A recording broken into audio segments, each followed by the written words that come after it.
Assalamualaikum warahmatullahi wabarakatuh.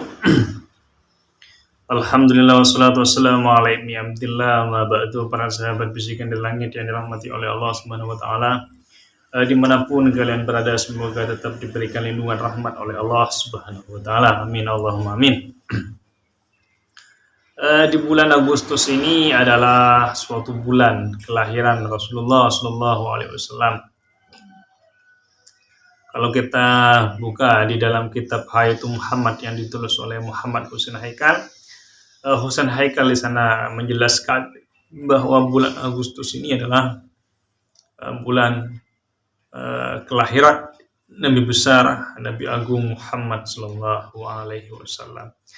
Dan bertepatan Agustus ini juga adalah hari kemerdekaan negara tercinta kita Republik Indonesia pada tanggal 17 Agustus tahun 1945 yang dipaksa oleh pemuda pada saat itu agar Soekarno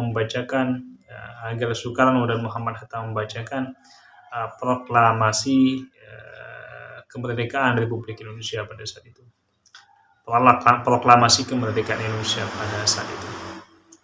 Nah, kalau tidak salah Mesir juga merdeka pada bulan Agustus, insya Allah kalau tidak salah.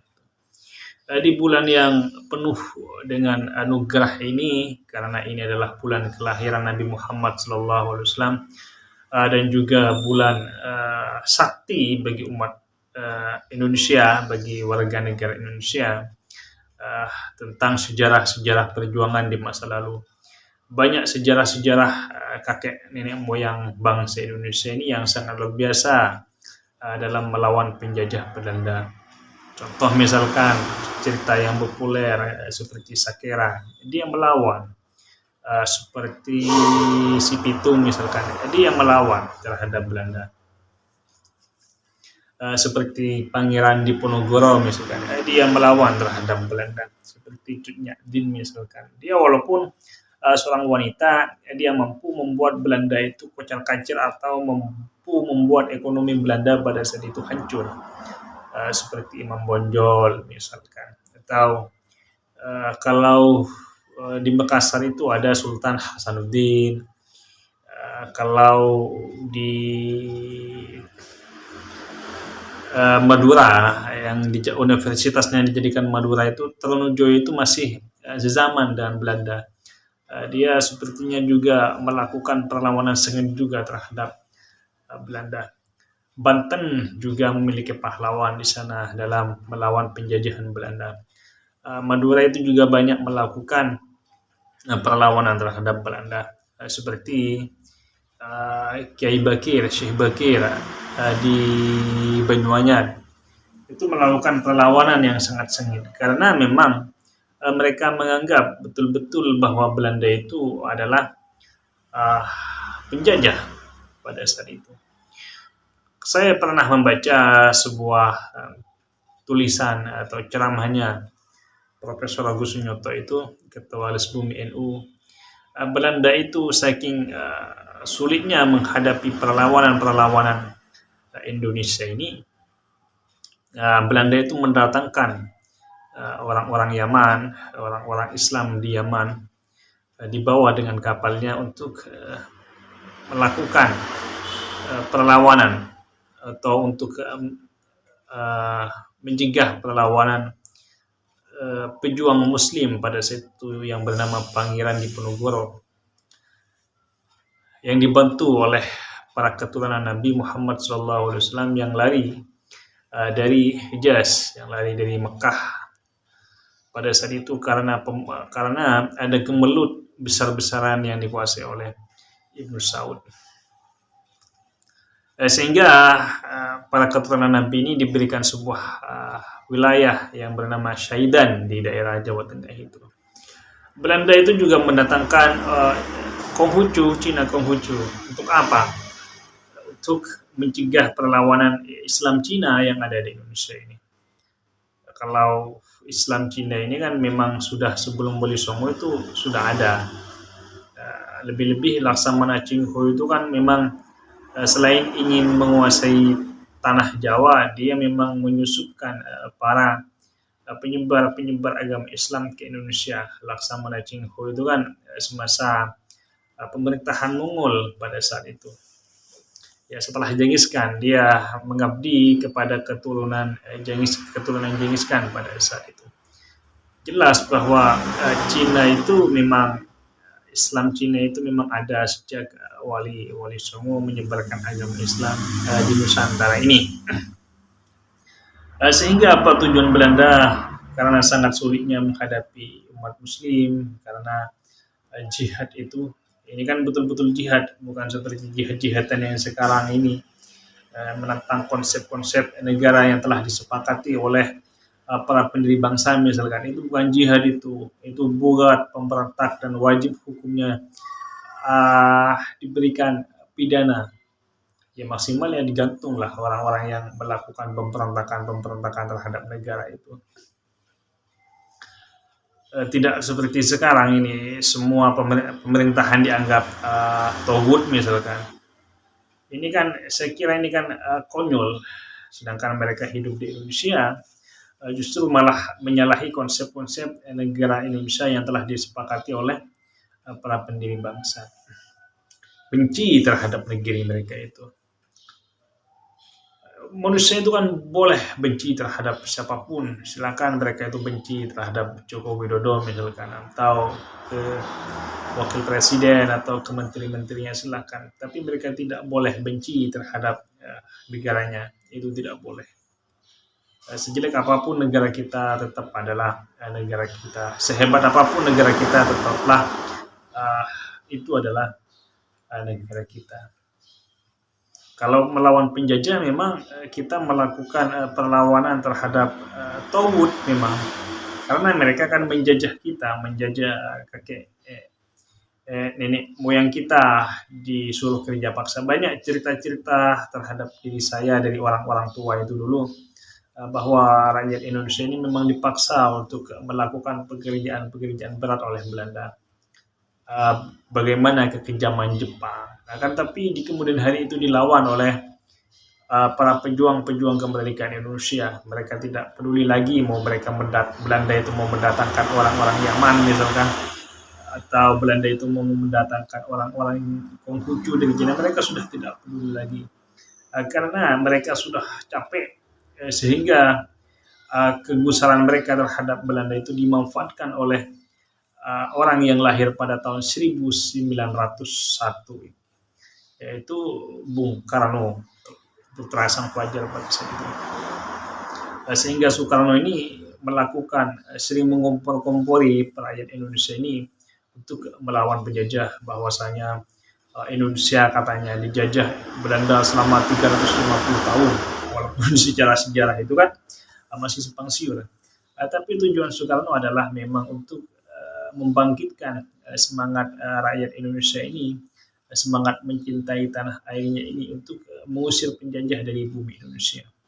Pas pada tahun 45 itu kota Nagasaki dan Hiroshima hancur, lalu Jepang kalah perang dengan Amerika, Belanda ingin merampas kembali tanah jajahannya Indonesia ini, tapi rakyat Indonesia sudah siap karena dianggap kita ini sudah dijajah selama 350 tahun, sehingga perlawanan sengit yang luar biasa pada saat itu mampu mengusir Belanda, sehingga Indonesia ini merdeka tidak serta-merta karena diberikan hadiah kemerdekaan oleh negara luar manapun. Murni Indonesia ini merdeka dengan semerdeka-merdekanya dan melalui perjuangan sendiri. Para sahabat Bisikan dari Langit yang dirahmati oleh Allah Subhanahu wa Ta'ala, pada hari ini mungkin setelah Soeharto itu lepas atau tidak menjabat lagi sebagai presiden pada tahun 98 atau era reformasi, banyak orang-orang bermunculan itu, banyak orang-orang berani ke depan membuat partai. Silakan kalau hanya membuat partai, tapi banyak pula sejarah-sejarah dipalsukan. Itu fakta, bukan mengada-ngada. Itu banyak sejarah-sejarah dipalsukan. Belanda ini kan banyak membawa manuskrip kita. Kalau kita mau belajar tentang manuskrip sebenarnya itu yang asli itu banyak ada di Leiden, ada di Belanda dan juga ada sebagian itu ada di Jerman. Guru saya Gus Sunyoto itu pernah ke sana memfotokopi naskah-naskah yang asli itu. Lah, naskah-naskah yang palsu itu banyak dibuat oleh Belanda untuk mengubah sejarah bangsa kita ini. Sehingga apa? Kebiasaan-kebiasaan yang dilakukan oleh para penjajah Belanda tersebut diwarisi oleh sekelompok klan yang memang mungkin ini telah melakukan desain-desain yang sudah matang, yang sudah tertata dan rapi, sehingga banyak menimbulkan pencatatan-pencatatan sejarah palsu atau melakukan pemalsuan makam. Maka di bulan Agustus ini, di bulan agung ini, di bulan yang mulia ini, di bulan kelahiran Nabi Muhammad SAW dan di bulan kemerdekaan Republik Indonesia ini adalah sebuah kesempatan yang diberikan oleh Allah Subhanahu wa taala untuk meluruskan sejarah-sejarah yang telah dipalsukan oleh sekelompok klan atau oleh beberapa oknum-oknum yang ada di klan tersebut, agar meluruskan sejarah, datangkan para ahli sejarah apakah betul Pangeran Diponegoro itu misalkan dulunya berjubah, atau betul dia masuk klan ini, atau Imam Bonjol itu bukan rakyat asli, atau Kapitan Patimura misalkan. Ini kan Kapitan Patimura ini kan juga diislamkan. Ini kan saya bukan benci terhadap Islam, tapi kan ini juga ngawur ini kan. Dia keluarganya itu untuk menuntut Kapitan Patimura itu Kristen. Karena memang pada saat itu banyak orang-orang yang memiliki jiwa nasionalisme terhadap tanah airnya, juga melakukan pergerakan-pergerakan perjuangan untuk melawan penjajah di sana pada saat itu. Para sahabat bisingan dari langit yang dirahmati oleh Allah Subhanahu wa taala. Orang-orang itu bisa saja mengambil tambang emas kita di Papua, mengambil nikel kita misalkan, kekayaan alam kita seperti rempah-rempah di masa penjajahan. Tapi jangan sampai sejarah kita ini diambil lalu diubah dengan seenaknya. Karena yang menjadi taruhan nantinya adalah harga diri anak cucu kita semua pada nantinya. Kalau semua sejarah ditulis dengan kemauan mereka sendiri, kepentingan mereka sendiri, lalu anak cucu kita nanti ini mau dapat apa? Seakan-akan kita ini akan pesimis nantinya. Anak cucu kita ini akan pesimis bahwa kakek moyangnya dulu tidak ada satupun yang menjadi pejuang. Kalau semuanya diubah, bahwa pahlawan ini adalah masuk klan ini, bahwa pahlawan ini masuk klan ini, maka banyak orang-orang yang mengharapkan di bulan Agustus ini agar pemalsuan makam harus diselesaikan, dan juga pemalsuan sejarah harus diluruskan, agar tidak ada dusta di antara kita, agar sejarah itu terus mengalir dengan kejujuran dan penuh kelurusan, tidak hanya sekarang tapi juga sampai dunia ini hancur tanpa noktah. Para sahabat bisikan dari langit yang dirahmati oleh Allah Subhanahu wa taala. Kesalahan itu tidak memandang seseorang, kebenaran itu tidak memandang seseorang.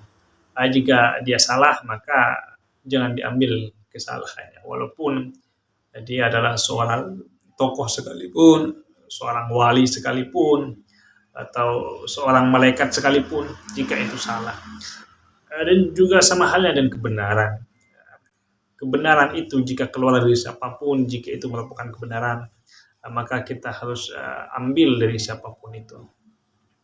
Qud ma sofa wada' ma qadar, katanya.